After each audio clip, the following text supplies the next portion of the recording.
Hi, everybody. Welcome to the latest episode in the Real World Entrepreneurship Podcast. My name's Alan Clark. And I'm Bhairav Patel. Oh, and and so here today.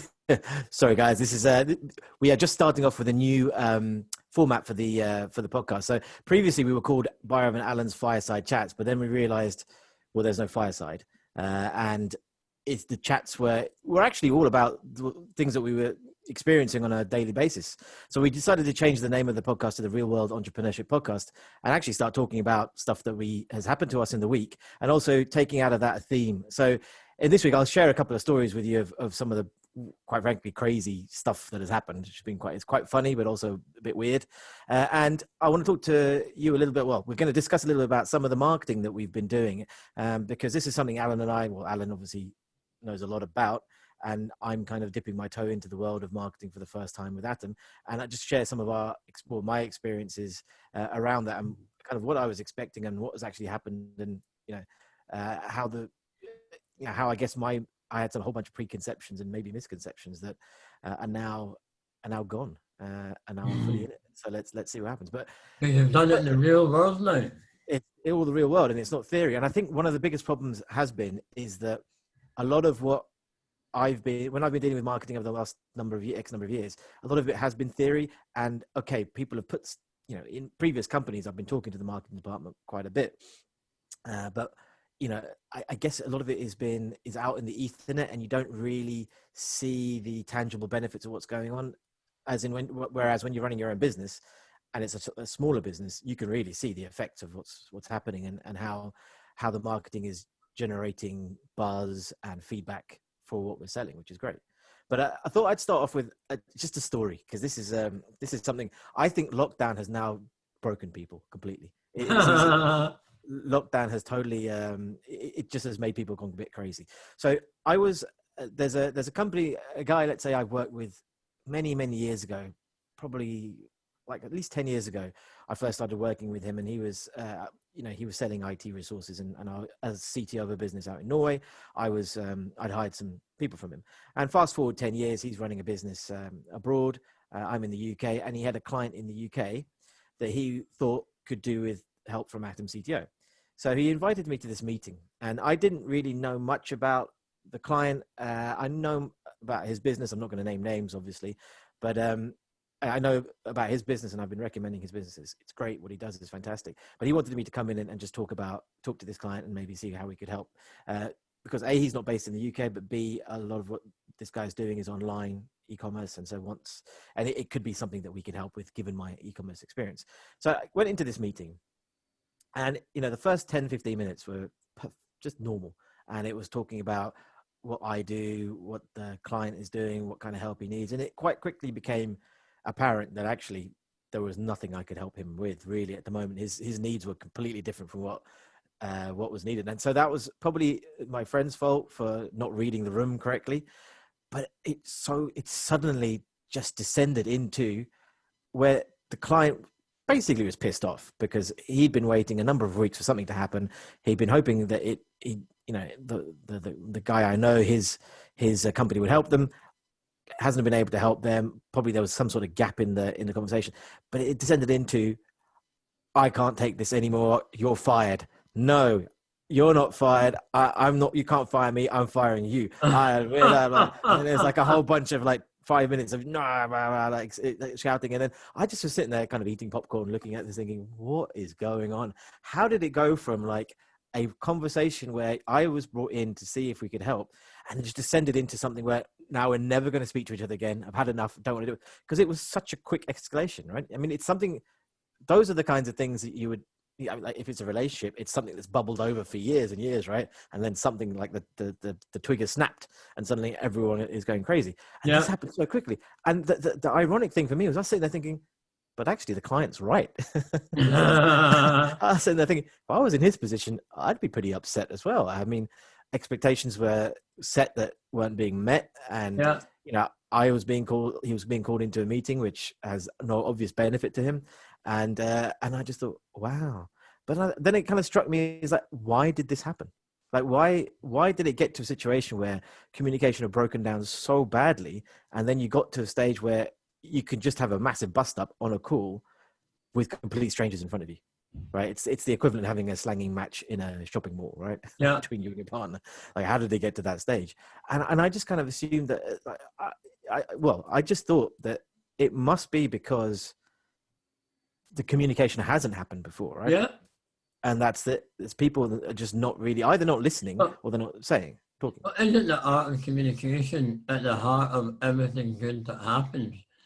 When we communicate clearly and well, as you see, when we can articulate actually the information or the requirement we have, but equally we can all listen really carefully to what the other party is saying and then add some value into it. So, that wouldn't surprise me that if this is one of those ones where it only became clear in that exchange with you.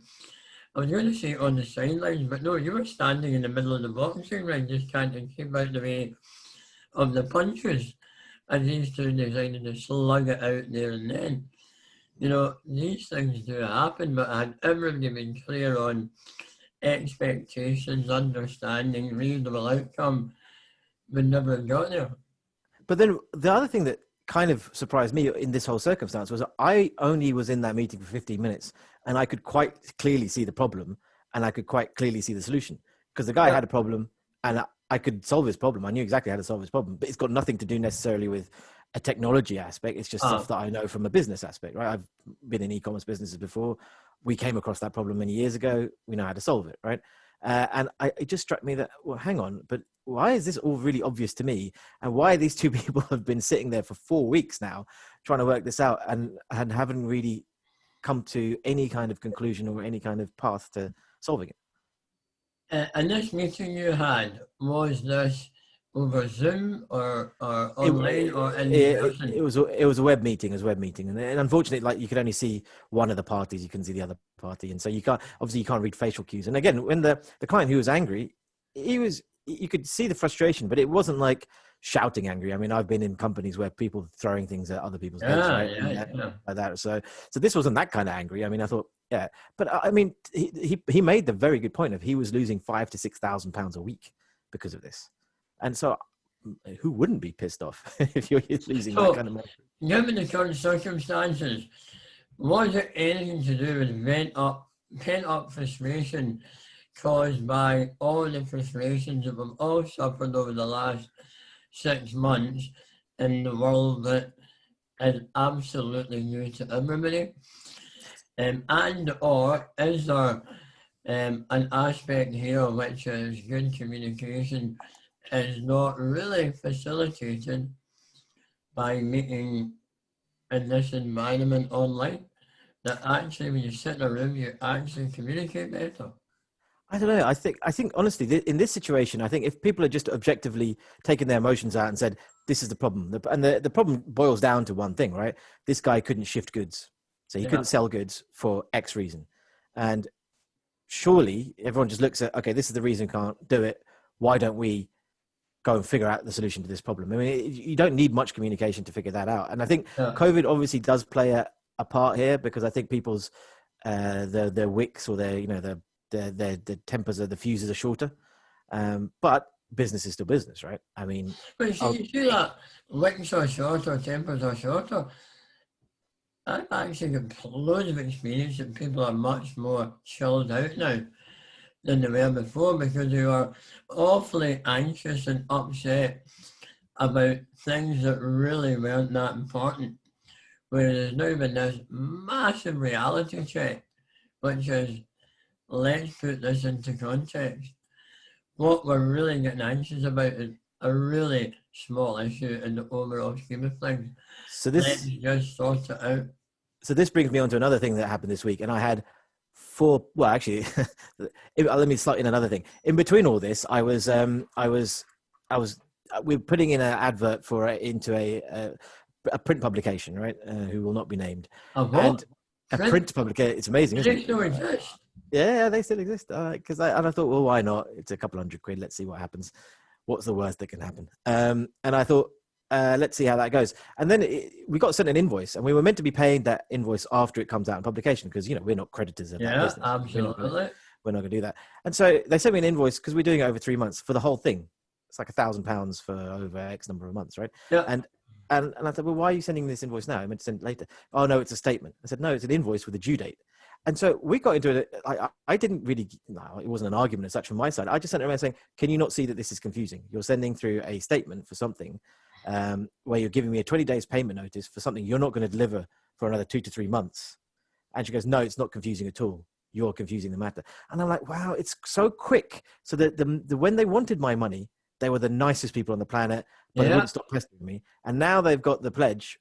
They just don't give a shit. And you're like, wow, that really is. I'm never gonna go back to you ever again. And actually, does that come down to good communication again? It does. And again, on an email, you can't, if I say, can you not see it's confusing? You can't reply back to me saying, no, it's not confusing at all.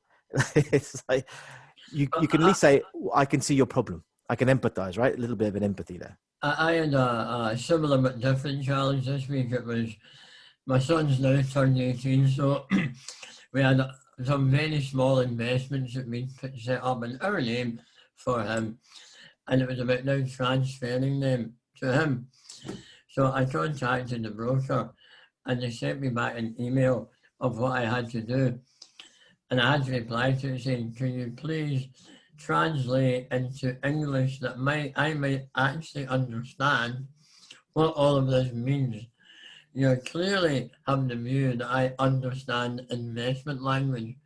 These are words that individually I recognize, but collectively mean nothing to me. And what did they actually respond to that? They haven't yet. No. But as you know, we look at it, in the past, there was always this plain English thing. Yeah. There is nothing that can't be explained in plain English that is any better for using technical language. But I thought actually plain English was part of the law now, isn't it? Isn't it part of the law that you have to explain these things in plain English? I'm sure there is a lot that is covered by that, but client service exec in a fund management company sending an email to a customer who clearly had never done the presume your customer is an idiot and make it easier for them. Yeah. Training. And I'm sure there's loads of people that you deal with that go, yeah, I absolutely understand this language, but for me, it really was, I don't ever want to deal with this firm again. Because you know what? It's just, this is harder than it needs to be. And this is I guess when you're talking about the real world entrepreneurship piece to this podcast, right? This is the real world piece, right? It's people making your life harder for absolutely no reason, right? Yeah. I didn't have to exchange 3 emails with this person to ask them like, why are you doing, firstly, don't do it in the first place. Don't send me invoices before you're actually delivering anything. And secondly, don't be rude to me, right? It's like, and essentially that has that knock-on effect. So then it doesn't worsen. It's not like I went off angry, but it's something that sticks with you, right? And then it means that it just kind of pisses you off for the rest of the day. It's like, well, that was completely unnecessary. Similarly with this argument between these 2 people. Okay, it was fascinating, and I had the kind of dilemma afterwards, thinking, well, I sympathize with the client. Should I message him to let him know? Yeah. Because I did explain his solution, but should I message him? And then I thought, well, no, because ultimately I've got other things to deal with now, and I don't want to get involved in someone else's craziness. Yeah. But it's in a way, it's a little bit of a distraction from the focus of what you need to get done as an entrepreneur and a business owner, right? You just don't need someone to give you lip when you're paying them. But everybody wants effectiveness. They want whatever the issue is sorted out. Like me, doing that little fund transfer. If you come back, and once I knew what to do, I would just have done it. But it's like it never got off my to-do list. It's another thing I've got to deal with that isn't adding value anywhere down the line. I just need it done. And the less time I have to spend on stuff like that, the more time I can focus on things that really matter. And this comes back to, I know we're about to start chatting about marketing, but one of those issues at the heart, I'm really super passionate about what is marketing. You've heard me bang on about this before. And it is defined by the Institute of Marketing as anticipating, understanding, anticipating, and satisfying customer requirements. So my customer requirement was not satisfied, so am I simply not their customer? They are not for people like me, in which case I should take out what none of what I have is going to impact their business, but me and my two sons take all what we've done with them and go and find a manager that will actually understand we are for average Joes, not investment articulate people. Yeah, I think that's, so it's interesting that, because as you what you say is that, you know, you taking your business away from them is not going to make them go under. But actually, if they are like this to 80% of their clients, and 80% of their clients decide that there's an easier way, and that's why you have the disruptors, I guess, in the marketplace, right? 80% of people go to someone who does make it easier, then yeah, you do lose your business. That's why you have to have something that is customer centric, right? Well, and then you move to the CEO of that firm, and if I had one question to ask him was, do you believe you truly understand your customers' requirements? And if Well, you say absolutely, I'd say, well, that's great because that's your job, and then you mold your business around that.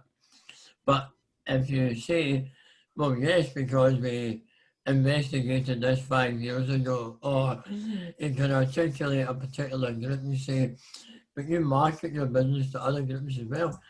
Do you really understand this? Or are you not close enough to your customers and your prospective customers? So this raises an interesting question of, who do you perceive your customers to be? And I learned this quite early on in one of the startups I was working at, where, you know, when I joined that business, I assumed our customers were our actual customers. And then when you quickly realize is that our customers, the business, the people who we were serving, wasn't actually our customers, it was our investors. Yeah. Right. That's all we were serving, because, and when I mean investors, I don't mean shareholders in the business. I mean people who are investing money on the platform to do stuff. Yeah. And because they were the ones with the cash, right? And so you're realizing that, yeah, not necessarily, you are kind of playing lip service to the end users, because you're saying to them, oh yeah, we care about you, but actually we care about the money. Yeah. And then it must be the same in your situation, right? Yes, we care about you, but actually there'll be another Alan Clark who will come along and put his. And that is entirely up to them.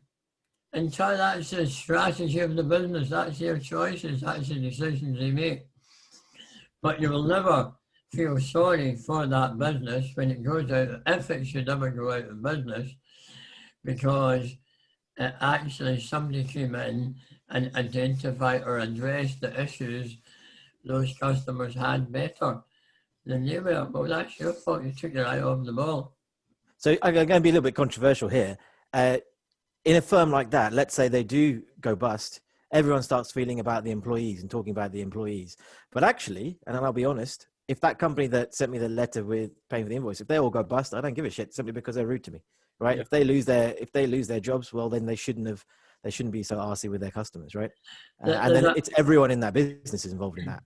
There's a famous story that I've heard from more than one person, so I'm not sure who actually has witnessed this firsthand, but the example I'll give you, without naming the brands involved, it was a watch manufacturer who went to his advertising agency and said, we need some advertising. And the advertising agency went and did all the research on the kind of people that might buy that watch brand. And they came back and said, but this can never justify spending your money to try and reach this end customer who puts the watch on the wrist with all of that other stuff. And the watch manufacturer said, no, you don't understand. We don't care about them. All we care about is the jewellery retailers who want to know that we are trying to speak to those people, who then put our watch in their windows and sell them to those people when they come through the door. We know those end customers will never really see the advertising because we can't afford to do it at that scale. But every jeweler sees it and says, company A is spending a lot of money, we'd better make sure we have their watches in the window. There's a brilliant example of in marketing terms, understanding your customers and their requirements. Mm. So that was all about opening their distribution channel and then letting the distribution channel close sales. Yeah, that watches are an interesting one actually. Now you bring that up because you always see the Audemars or you see the Hublot adverts at the airports, and you're like, who is that for? Uh-huh. I can't afford these watches, right? So someone is walking past there thinking, oh yeah, let me go and buy. I must go buy a Audemars watch. And it's like Rolex sponsoring all the golf events, right? But again, it's not about the people playing golf, right? It's there's a bit of there's the aspirational aspect of it all, but there's also absolutely. About, man, that's just opening up a whole new issue around what is the role for advertising and marketing for that business. So a lot of these people, it is just about saliency. It's about the right kind of association so that when the moment comes for those that are in the market, they buy a Rolex. I have a child that's coming up to 21st birthday shortly. And for I've got two dilemmas and I would love your thought. The first one, I've always wanted to buy him a lifetime watch for his 21st birthday. Ever since he was born, I thought that's what I'm going to do, and he'll have it for the rest, and it'll always be there. Mum and Dad bought me that. My 21st is now 60 years old. Of course, he's never worn a watch in his life because he's got a mobile. Oh, can't see it on screen. He's got a phone. Doesn't need a watch. So is that entirely pointless? Is that me putting my values onto him? I have touched the subject with him and he said, well, it would be nice to have because it is something that I will always have that marked a moment in my life. But I'll probably never use it other than high days and holidays when I put my nice watch on. But that's the point, isn't it? I mean, I remember my 21st birthday, some of my best friends gave me these cufflinks, some very expensive cufflinks, right? And, they're big, they're very brash. But I'm not wearing cufflinks every day. But every time I go to a wedding or every time I go to something, you put them on, right? Because, depending on the type of wedding, I'm probably not going to lose them. It depends how drunk you get, right? But of course, I think the thing is, they exist. I know where they are in the house, and that I've taken them with me to every country. I got them in the UK, and I've taken them with me to every country I've lived in because I know that if I've got them, I'll wear them to any of the special occasions. And I think that's the key, right? It's something you'll have. Your example there, I have cufflinks. I remember my wee boy, my father, 45 years ago. But every man wore cufflinks to the office because it was really short as well. I have those cufflinks that my dad had just as everyday cufflinks. They're not valuable, but they're sentimentally highly valuable. And I wear them at all the main family. My dad passed away a long time ago.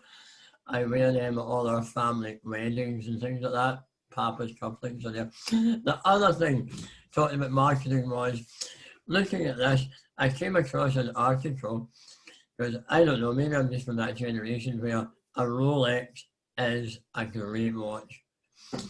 And there's another brand, Omega, and it said why you should always buy an Omega, not a Rolex.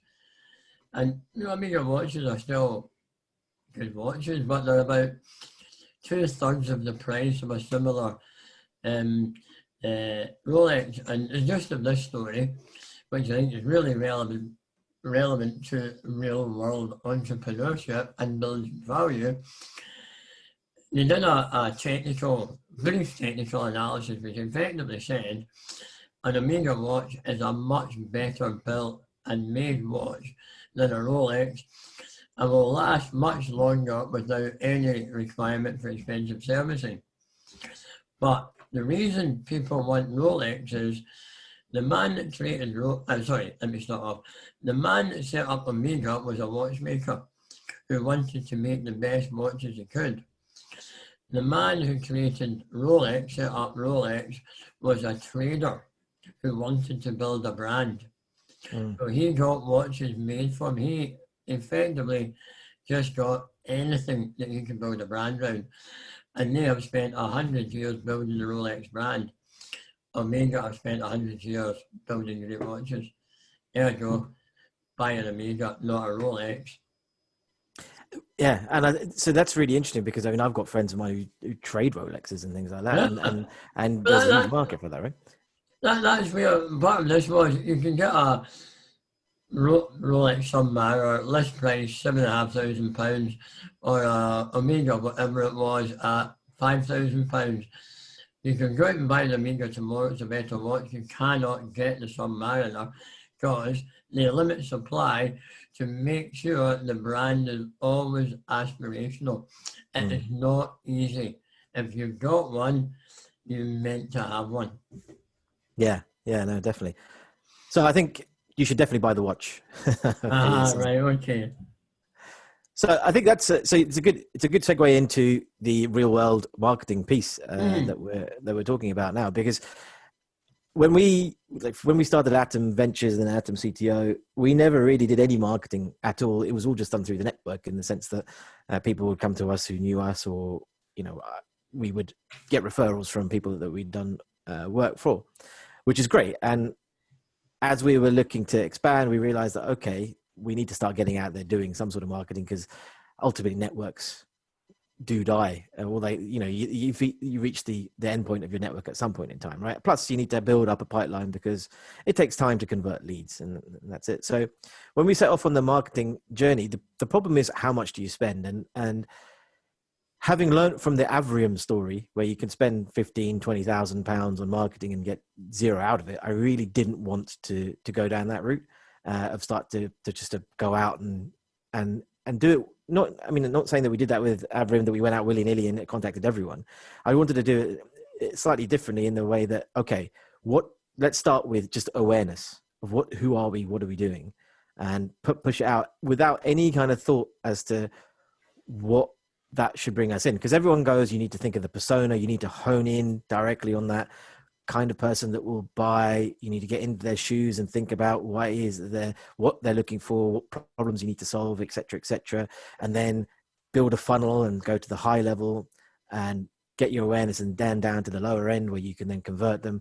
And it's all good thinking, it's all good theory, but my point was, well, I don't really know, because every single person who's bought our services has been different. It's not, I have categorized them, of course. We can categorize them into certain, actually almost age groups or backgrounds, but the drivers for buying are a little bit different. And we can guess as much as we want. How different? Well, some people are buying because they've had, let's say from an Atom CTO perspective, right? Some people are just having battles with their IT department, right? And other people, and they want someone who can come in and step in and just take over. Other people are they're not understanding anything about IT and don't know how anything costs, or how to develop, or what to develop. And then there's people who are technically very knowledgeable, who just need help, I guess, organizing their thoughts and some guidance and some experience around it. So in a way, it's the same issue that you're tackling, is how to use technology in the most efficient way. Absolutely. Right? But, and they all recognize that we are not using technology efficiently. And we would really benefit from somebody knowledgeable, experienced, solution-driven, who will deliver an outcome that gets us the result that we need. Exactly. So but when you said they're all different. They all have exactly the same problem. Well, they have different personas. So I guess it's coming down to that whole persona avatar thing, right? Where when you're listening to modern day pitches from startups, it's all about Kelly walks into Kelly owns a barbershop, and Kelly has problems with reconciling her accounts, and so therefore we have built this thing that reconciles her accounts for her, right? But you can't. It's not necessarily Kelly. It could be Omar. It could be Donald. It could be whoever. And the persona is only meant to be one representation of a group of people. It's trying to personalize it, make it seem like a real problem, not just sort of amorphous. And I think that's where the trouble comes in, because you end up focusing on, okay, I need to go for X type of people, but actually it's not the type of person is the problem. Right? Oh, absolutely. And I think that's the thing, is that a lot of the time you're focusing on, oh, who are you building engagement, who are you doing, who are you actually trying to reach? And it's not the who, it's the what are you trying to reach, in a sense of what is the problem that you're trying to solve.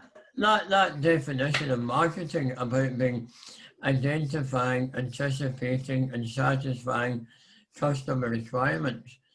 What I think what you're saying there is, what matters is, what is the requirement? Yeah, and so I guess my problem you need to do, because it's no different to, I would draw an analogy there of your local coffee shop that might serve a bunch of kids on their way to school in the morning, and then an hour later it's a bunch of grandmothers meeting up to discuss whatever. There's very little they have in terms of demographic similarity, but they've both got exactly the same requirement.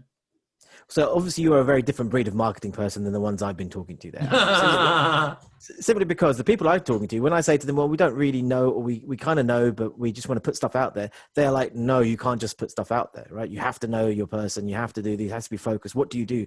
And even though I went through this period where I was trying to, we went through like a couple of months of talking to people about marketing, and they're like, I still don't understand what you do. But you do. Of course you do, because if you can't understand it, then how have we got clients? How do we have clients if, when you're talking to someone in marketing, they're, well, I don't really understand what you do. But you as a marketing person don't understand what we do. It seems that our clients do, because they come to us and we solve their problem. So I think a lot of the problem is just the marketing people, right? It's the people involved in marketing, because they feel that they have this magic formula and this is the way that it should be done. And basically all the debate around marketing is, how being laser focused on this group of individuals that you need to go and find. And actually we've done pretty much entirely the opposite. We've just gone out there and said, well, this is what we do, people. This is how we're doing it. Are you there? And we have, and we've actually seen in the last couple of weeks, we've actually started pumping out marketing. It's been, as you know, my struggles of not doing marketing, and then we did, and we've got some very, very good leads out of that. And that's not us focused on anything. That's just us putting our message out. The challenge you have there, and I think there's an extent to which this comes maybe with experience, and it comes where one happily recognizes that there is more than one way to solve any problem. So if you are trained in a linear approach, which is we absolutely nail down the demographic, age, sex, location, car to drive, house to live in, all of that, and once we've got that, we will build out from there. That's absolutely appropriate in some circumstances, but it's not the only way to do it. And there are many circumstances where it's not appropriate. Let me suggest that kind of what's working for you, or the model you like to follow. And it doesn't mean it's the only way of doing it, but understanding your business and you as a client, I would urge them to use 2 ears and 1 mouth in that order. Listen more carefully to what you're saying. Actually, it's a great link back right to the beginning about communication. Listen to what your requirements are, what your business model is, as in terms of how you see it working. I don't mean where the revenues come from, where the costs are, all that stuff. How you see this working, and how you are not aiming to identify one micro niche in an industry with a profile and then go and say, right, we are the ointment for that pimple. Your approach is more of that evangelical one, that is not literally build it and they will come, but it is, I have a point of view because I have a belief around how technology can help businesses, and a belief that there are people out there who have challenges right now that we particularly want to help. And they can all look very, very different, but as we touched on earlier, just a minute ago, they all recognize the same core truth. So what you're really saying is, here is what I believe in. If you share that view, get in touch because we can probably work together. No matter what country, sector, technology, whatever it happens to be, we should have a conversation and we may well find fertile ground. That's just another model for how your advertising will work. But it does all, I firmly believe, and actually that's another issue, just touch on a minute, that's about advertising. It does all still come back to that fundamental of you have identified or satisfied and aim to anticipate a set of customer requirements. And you know that if you do that and be their best choice, you will have a productive relationship with them. And that is marketing per se, because that all starts off with understanding a type of customer. And as you've identified, it's not that they're in that sector, that industry, that country, they're that age or that whatever. It's a mindset that you've identified. And you've developed a product that's right for them. You've also identified a pricing strategy that's right for them and a distribution strategy that's right for them. And you've developed some physical evidence around your website that's right for them. And that leaves another thing, which is communicating it. Marketing is not just your communication. It is not just your message and how you get out there. That's one element of marketing. But marketing is that whole totality around it. Which you do, you're saying, we've not done any marketing. I would stop you. I deliberately didn't jump in at that point because I thought I'd better let you my rant. You did loads of marketing. Loads of marketing. And understanding this issue about developing a product that would actually meet that, about establishing a pricing model that would actually allow those people to be able to access your products and services.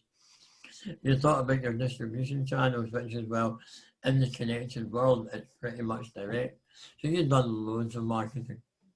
Yeah, so whenever I say we've not done any marketing, people kind of bring me up on this point. But then a lot of what we do is, I guess it's that definition of marketing that you said, right? Because actually what I do is I go out there and network and I go out and talk to people, and we do the podcasts of the other set, the Acton Ventures podcast. That's which is promotion. Yeah, that's promotion, right? So that's not necessarily marketing. Advertising, promotion, marketing, communications. But you only can do that because you understand the issue that you're there to address. You understand the types of people that might have that. You've developed a product or products and services that you can offer them to solve it. And you've considered a pricing strategy that would fit with their requirements. Only once you have that can you go out and network.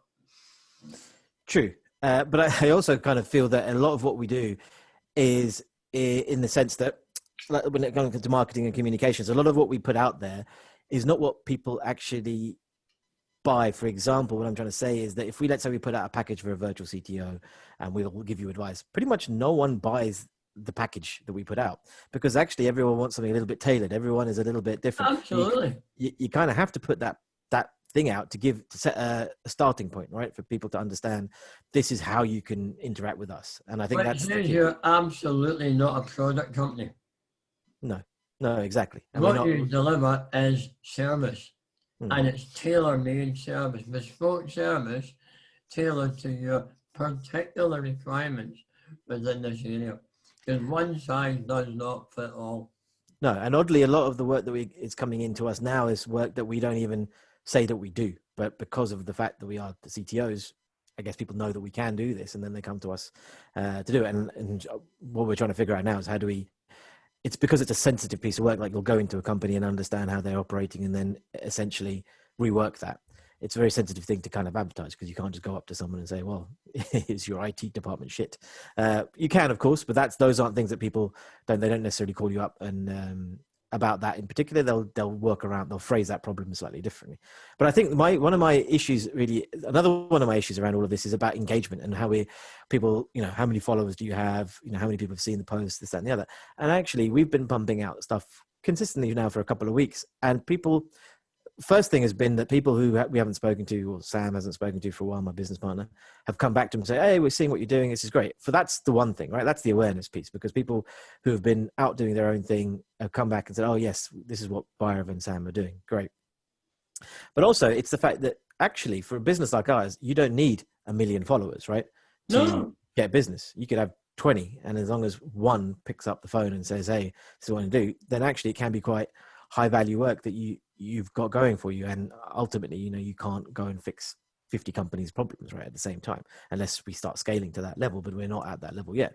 And I think this is the other kind of myth of around a lot of what the marketing advice I've been given is, oh, you have to build engagement, you have to build a community. It's like, but really do I? Because all I want to do is I want to let people know that we're here, and this is what we can do, and plant that seed. So that if someone is having a chat, yeah, I heard about Atom CTO. They can do these things. Why don't you go and check them out? And we've had more stuff coming from our website, which people have told me is terrible from an SEO perspective, terrible from this perspective, but stuff is being driven to that site. And all they need to do is click the book a conversation button, and that's all they do, right? This is about understanding your model. This is where there is such a massive issue. I think we touched on this a while back about effectiveness versus efficiency.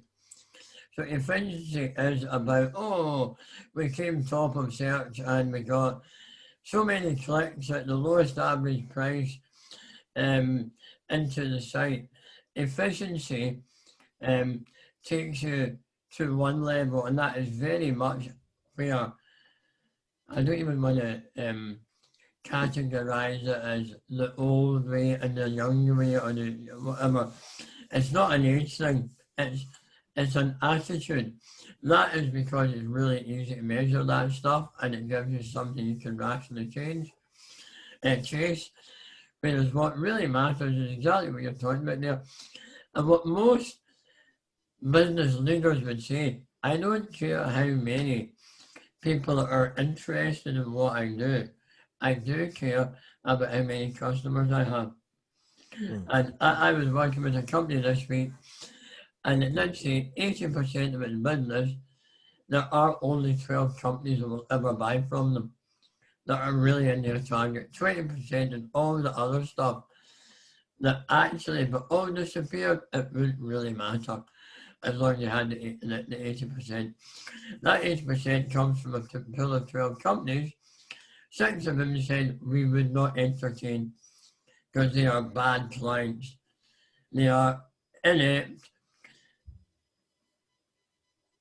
purely all the stuff they said. If the phone goes, we just say, no thank you, we're not interested.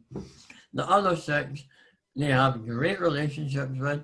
They understand they're going to go in and train their people in the subject matter, become subject matter experts. And they say for the rest of our days, we work with them because we understand their requirements and we make sure we are their best solution. You do not need lots if you've got the right.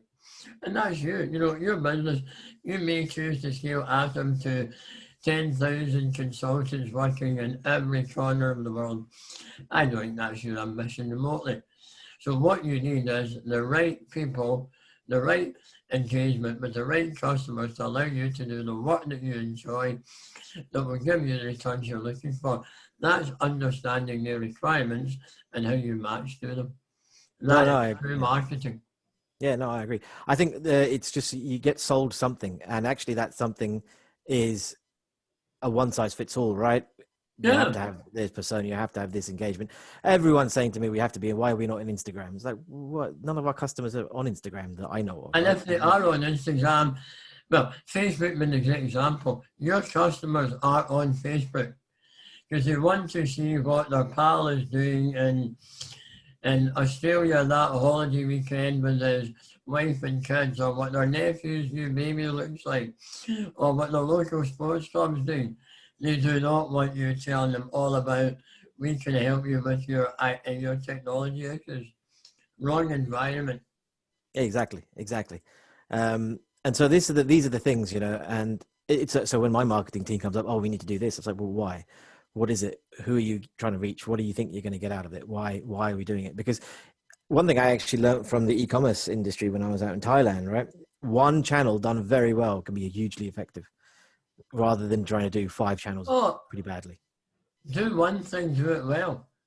Yeah, Do and I less, think do it better. yeah, no, that's so. I think from my perspective, you know, I went into it not really expecting anything because I was told that the way that we do things, you shouldn't expect anything.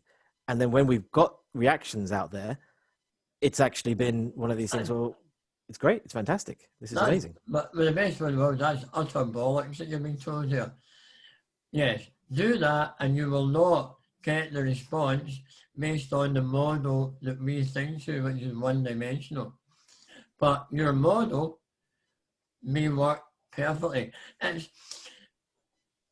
they were a competitor of ours, and uh, years ago in the world of advertising, they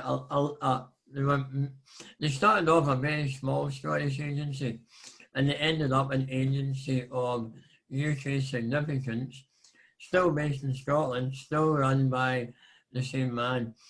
And they picked up an international airlines advertising account in Scotland, and it was the biggest news in town. And the man that owned that business was interviewed and said, it's taken us 20 years to get this through the door. I've worked for 20 years because that was my long-term objective, and it started off by sending letters that never got opened. Then I met someone, then we introduced, and we did all of that stuff. Because you know what? That was his model to gain that bit of business, and it was effective. It may not have been considered efficient, but when he landed the £20 million piece of business, it was worth everything. Because never mind that he got the business, it moved his whole business into another stratosphere, Yeah, no, another definitely. elevation. And that's the thing, right? And some of the people that we're talking to now, just from the marketing, they've come directly through the marketing, are game-changing clients because they are massive, really, and they're thinking, well, we didn't think this existed out there. Now we've heard about you. You're exactly what we need for our moment in time, right? Which is And the key. looping this right back to the beginning, I would suggest that if you are having conversations with marketing team, well, I shouldn't really do that because they are marketing, but they're just not a good fit. It is no different to the meeting that you sat in where the argument was, which was, we're not really talking, we've not communicated effectively because your solution will never fit my problem. It will not address what I need. So arguably, back at the beginning when you were having a conversation on that other model, they were not willing to listen to you and how you saw this working. And if they'd been really honest, in the real world, they would have put his hand up. They would have put their hand up and said, we are not the right solution for your business. And they may have said, we know somebody that is, that works differently. Or they may simply have said, because you know what, I'd rather say that now and part on good terms rather than take your money, safe in the knowledge that we will never, ever deliver what you believe you're looking for. And the challenge there is you hired them because they were subject matter specialists. Yes. And actually, intuitively, and I believe this passionately about virtually every company I've ever dealt with, they know more about their customers, their solutions, and how they will lever into it than any supplier they will bring in. They have to educate the supplier, and the supplier will either help them evolve their position or align in to where they are. Because a company that aligns in with your, my job is to evangelize about this issue, and I will then attract the kind of people that I can actually work with and add value to. And that's exactly what you're doing. Yes, and I think this goes down to my pet hate of, especially when you get contacted by lots of different people and engaging with suppliers who basically feel that they know what you should be doing, but don't really know what you do. Right. And that is the, I can tell you the answer. The answer is a banana. What's the problem? Why is the answer banana? Because it's the only thing we have, so it better be the answer. I can't solve your problem for you.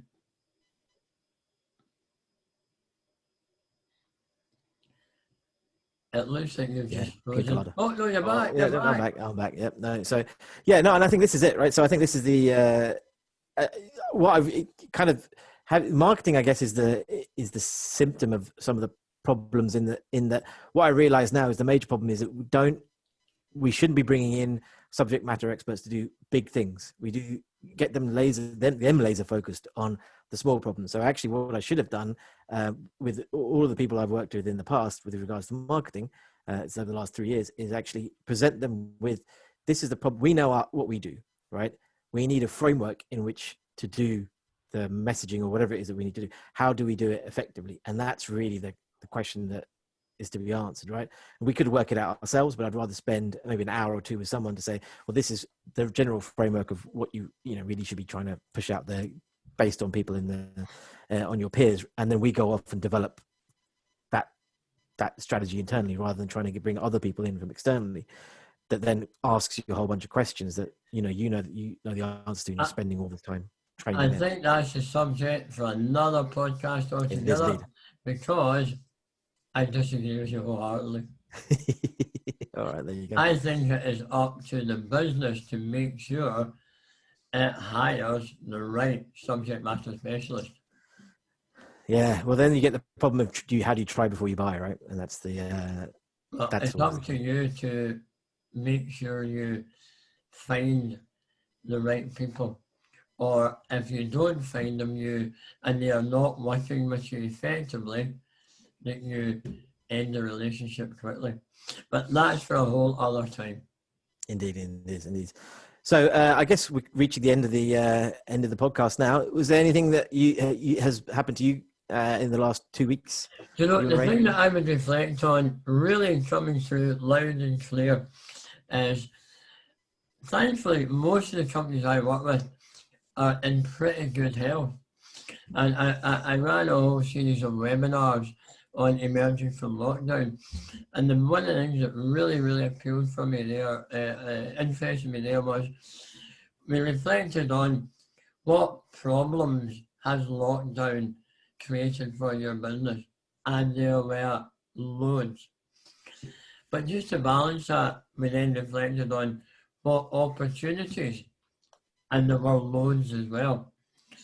But what really become really clear to me is the businesses that I work with who had actively been on the front foot before lockdown, working hard to evolve and develop and prepare for what is always a new world in the future. Whenever we've been, the future has always been new. They've come out of this pretty well, because some of the big themes around better use of technology, better use of digital, challenging the norms and how we work, have all put them in a position where they were much more easily able to adapt to what's happened, and have come out the other side, usually in a better place, but almost without exception, not in a worse place. So never stand still. Yes, I think the time that we're moving into is going to be very, very interesting, and it's good to see that at least the businesses you're working with are coming out strong. I think the people that we are working with are doing well, and I think it shows by the fact that they were looking to raise money and raising it, which is good. Yeah, excellent, smashing. Till next time. Till next time. Cheers. Thanks for that, Alan. See you later. Bye.